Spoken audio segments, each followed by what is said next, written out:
can't do that until you pull it up, right? Got it, yes. Trying to wait for Mario to pull up the questions here while we're getting ready to start PPD right. Real Talk. I got him. Episode 4, we're ready. 4, we pulled it off. Hey, by the way, if you're wondering why I'm wearing this, I'm a big Babe Ruth fan. I even collect his baseball cards from back in the days. And also because I'll be in New York later on. I got a flight right after this. And then I'll be in Madrid. So if you're going to El Clasico or you're going to be in New York, snap me. Maybe we'll have a meetup in Madrid and in New York. So with that being said, Mario, lead the way with your question. Let's go right into it. We got Dragomir Stefan. He asks, PBD, do you think that online will take the place of retail stores in the future? Sounds like an e-commerce question. Do I think online will take the place of retail stores in the future? Okay. Mm-hmm. You know, it's interesting. That question's been asked a lot lately. And I mean, it's not a new thing. It's been asked for a few years. And I will tell you, my answer is no. Here's why. Let me tell you why. There's a big difference between me touching you and talking to you and interacting with you than doing FaceTime with you. As much as I love FaceTime, Skype, all this stuff that we use it all the time, this we need. I feel your warmth. I feel your blood. I feel talking to you. I feel engaged when I'm looking at your eyes. My buddy was about to get out of the Army. He is 20-year retirement's coming up. Him and I joined the Army together. I haven't seen this guy since 1999, 2000. Wow. He is my probably best friend in the world when we were in the Army together. Irreplaceable. We were boys. We did every single thing we did together. Everything we did together, right? Now, he went and became Special Forces. He did some special ops. I can't get into it, Jeff. My man, I can't wait to see him in Madrid. We're going to meet up over there.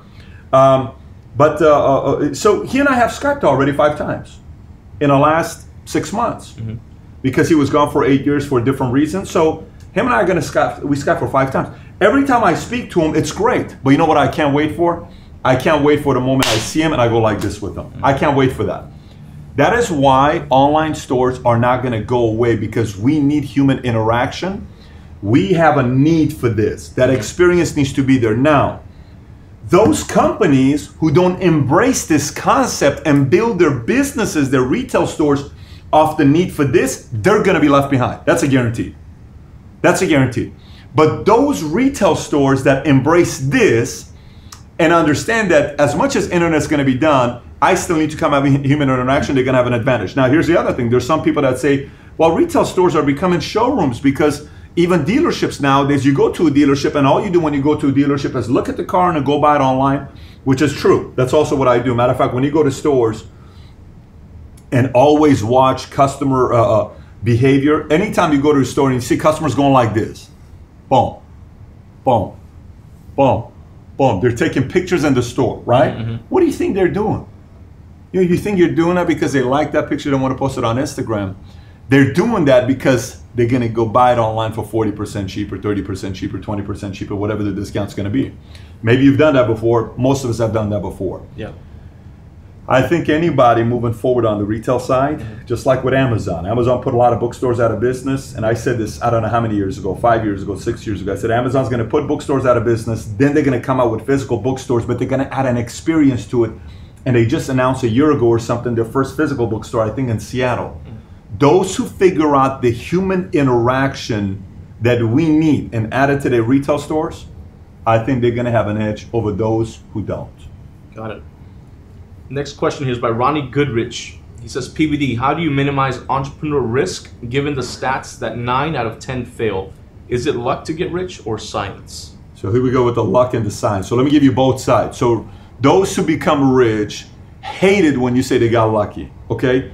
Those who failed miserably hated when you say anybody can make it. Does that make sense? So it's like, no, that's not true. The people that became rich got lucky, and not everybody can make it. This is not how it works. I mean, you don't understand my situation, etc. And the rich person says, I work very hard. It's because of me I became rich. Now, it's not everybody. There's a lot of rich people that will admit and say, I got lucky. I worked my tail off, but I also got lucky, right? So I think both of them to a point are wrong. Let me explain why. First of all, when you attain wealth, today Tom was coming up to me, we were going through company valuation by Cabrillo, that, you know, by major company that does valuations of companies, et cetera, et cetera. We're sitting there looking, I says, yeah, this is what the company, and we're going through also. It's pretty interesting. When you look at a number like that, and you look at a person that achieves, that makes money, you go back, I guarantee there's people that they met that introduced them to somebody, that introduced them to somebody, that introduced them to somebody, that led to a contact, that raised the money, that brought a salesperson, that brought an executive, that brought a strategic partner, that took the company to the next level. Now, is there luck in it? Yes. Is there discipline in it? Yes. So to me, I think there's an absolute science to getting rich. 100% there's a science to getting rich, but you also don't mind getting lucky. Now, as far as 9 out of 10 failing, that's a law. So meaning, what is a law? This is a law, okay? It's called gravity. No matter how many times I do it, this thing's gonna fall. It's gravity, it's gonna pull it down, right? If everybody made it, there would be no heroism to people becoming wealthy, successful, playing professional sports, or becoming actors. There would be none of it. The only thing that no matter how much, we're coming out with an educational program, we're coming out with an entrepreneur university, no matter how much you do it, 9 out of 10 will generally fail because we can't control your effort. We can't control your reasoning, we can't control your fire, we can't control anything about you wanting to go out there and win big. That part, information accessible to everybody. Implementation and fight, that's on you. We can't control that. That's the part where, you know, the debate comes, a family raises 5 kids. They all become doctors, hypothetically, right? Another family raises 5 kids. None of them do anything. They just become regular folks that are working some places. Is there something to do with the teaching that's being given to them? Is there something that's being given here? Yes. So education and example and resources and environment, all that's going to influence, but the general number 9 out of 10, people are going to fail 9 out of 10 times in business. You know, there's a good book you recommended one time, The Genius in All of Us, I believe it was. Yes. David Schenk. And you said it based on how many words a child is hearing in different households based on the environment, they're growing differently. That kind of reminded me of what you just said. Yeah, so what that book was about, the fact saying that a kid, by the time they turn 18 years old, let me see if I remember this, a upper class kid hears 100,000 more affirming words than negative words, meaning, son, you can do it, you're awesome, by the time they turn 18. A middle class hears 100,000 more negative words that you, hey, stop it, you're an idiot, you didn't get, what are you doing, what's wrong with you? 100,000 more of that. Then a welfare class was 600,000, the study that this person had done. Amazing number. Yeah, it's amazing when you see some of those numbers on how that influences who the person turns out to be. The next question is by Darshan Basawade. He says, PBD, if I or anyone wanted to get added in your network, what are the qualities that that person should have? What are the qualities somebody should have to be added to my network? Well, one, I'm extremely selective on who gets into my circle and my network, but I will tell you the advice that, you know, I took when I was 22 years old. We were in LA and I met with a friend of mine, Jamie. Jamie was a guy that interviewed me many years ago when I was 21 years old. I interviewed with him at a sales job, and his job, I think his job description said, looking for sports-minded people. I said, this is me. I thought I was going to be an agent. That's what I literally thought I was going to go out there and do sports. I'm going to work for Lakers or something like that. I went to the interview. I was so impressed with the guy that I kept his business card. And a year and a half later, I called him. I said, listen, I just want to build a relationship with you. Do you mind if I take you out to lunch? Every quarter on me, I just want to take you out. And we did that. And so that helped out a lot with the business. But I brought up, my first meeting with him was the following. I said, look, currently, you're probably going to feed me more. But I guarantee you, eventually, I'm going to feed you just as much as you feed me, because I want to help you as much as you can help me. So any way I can help you, I want to be there for you. Tell me. So then from there, the relationship started. I came through. He came through. 15 years later, fast forward where we're at today, the level of respect for each other and how there's a friendship now. Why? Because both parties bring value now to one another. So you wanted to be part of my network, bring value, be sincere, be authentic, go out there and win big, speak the same language. Then you'll be part of the network eventually if the opportunities come along. Does age matter for people that want to be a part Zero. of your network? I don't care about network. It's like asking me a question, would you be willing to befriend an 18-year-old kid that just went straight out of college after year one to the NBA and is going to play for the Lakers, and the guy's so disciplined, he's read 600 books and his mind is so sharp, he works his tail off. Would you be willing to learn from him? Absolutely. If he got to that level, does it matter if he's 18 years old? Not at all. There's a certain level of discipline the guy has. But age matters this much when it comes down to you becoming a pro and somebody that can bring value to others. Can I ask a follow-up to that? Sure. How about, when do you know when to take someone out of your network? Because a lot of people have people in their network that maybe they should not. Values change, vision changes. You know, this happens a lot. I did a video once when it says how to choose a friend. You know, I mean, you think about this question. Go back to high school when you were 16 years old. 16 years old. Think about the 5 friends you hung out with the most. I really want you to think about those 5 friends. You got them in your mind? You're looking over here. Yeah. So that means you're thinking. Yeah. You got the 5 people? I got them, yeah. How many of them do you see right now regularly on a monthly basis? None. When's the last time you saw those 5 friends? Probably when we graduated. High school? Yep. Now, how often you saw them when you were in high school? Every day, all day. So think about that. What happened? What caused for you not to be friends with them? Yeah, life changed. They made decisions, you know, career. So you're talking values change, vision change. They go into different directions. Paths Sometimes change. you may have you know, my dad would always say in life, finding a friend that you'll be friend with till the day you die is just as hard as finding a woman or a husband that you'll be married with till the day you die. Both of them are just as difficult. It's not just, you know, I found my wife, my life partner forever. Yeah, try doing that with a friend as well. If you can do both of those, you're probably one of the luckiest people alive to have that experience. People's values and visions changes. Yeah, very true. We have Kunal Jain that asks, what's the difference between the management of an owner versus the management of a CEO? Love that question, man. Yeah. So you're asking what is the difference between an owner, founder, and a CEO? Phenomenal question. Okay. So listen, a founder is a parent, a CEO is a teacher. A founder gave birth to the baby, but the CEO could be the football coach or the basketball coach. A woman gave birth to her child, but the head coach of a football team helps build him into who he is. She's emotionally connected to the kid. He is also emotionally, but never the same way as the mother is connected to the kid. That's the founder. So when you start a company, even if a founder walks away from a business and the founder is no longer there, the founder always wants his baby to do well, even if the baby pisses him off. Always. I don't know a single parent that doesn't want their kids to do better than them.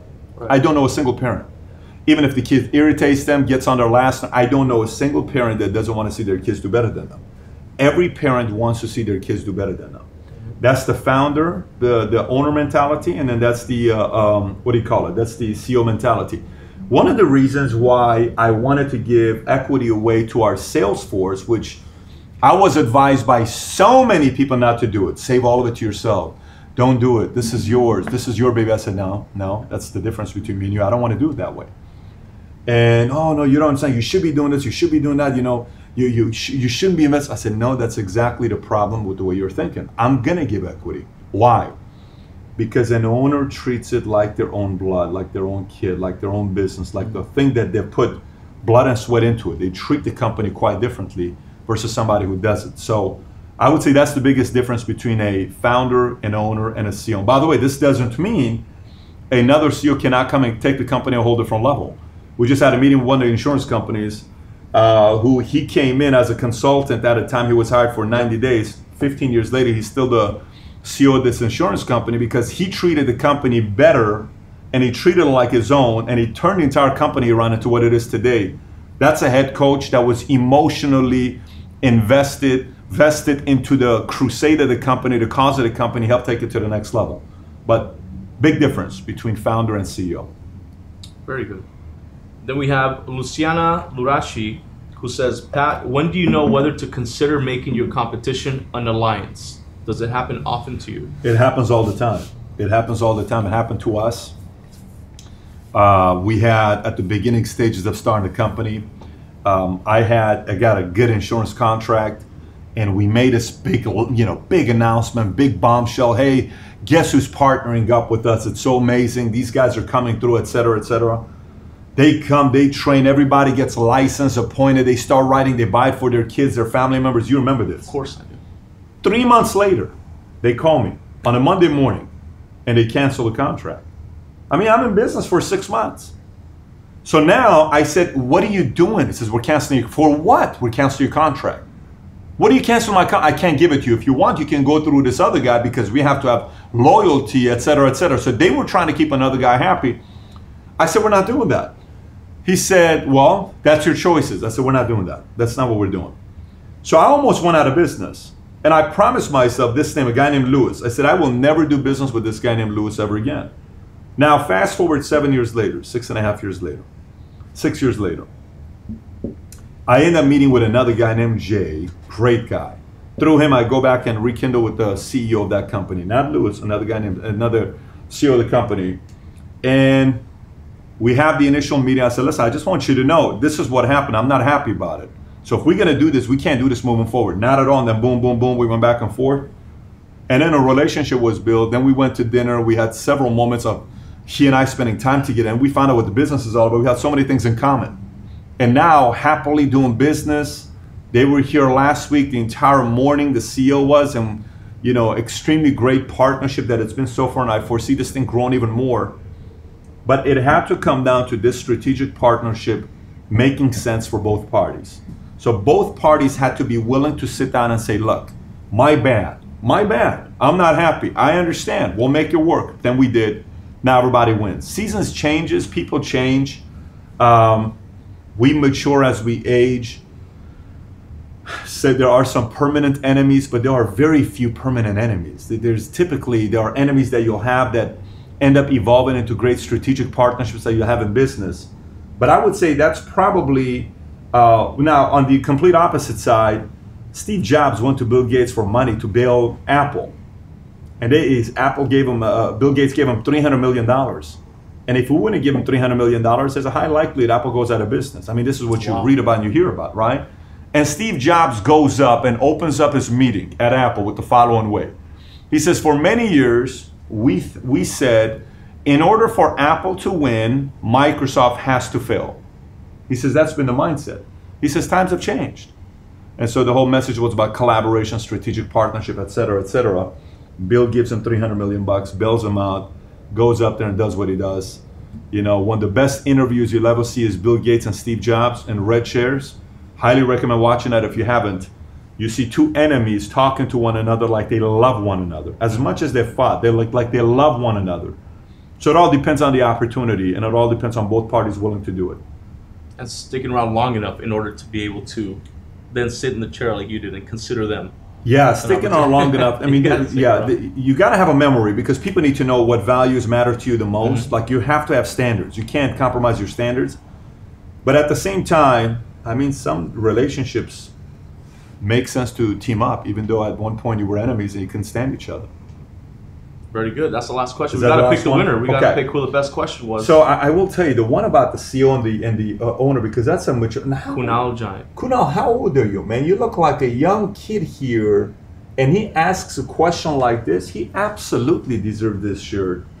Today we're going to give you a different one. It's not I'm an entrepreneur. We're giving you Enjoy Capitalism shirt. By the way, a lot of you guys ask about these shirts. You can get all of these on valuetainmentstore.com, but you will get an Enjoy Capitalism. Kunal is a King Kunal Jain. Well, it's great to have a king ask questions, right? Like the fact that you call yourself a king. You got to first believe you're a king before others believe you're a king. Send your address to Mario. He'll send a shirt over to you, folks. If you got any other questions, go to Twitter. My Twitter handle, let's put it on the page here, @PatrickBetDavid. Any question you ask and put the hashtag PBD Real Talk. Once again, PBD Real Talk, and maybe your questions will be addressed in the next episode. Take care, everybody. Bye-bye.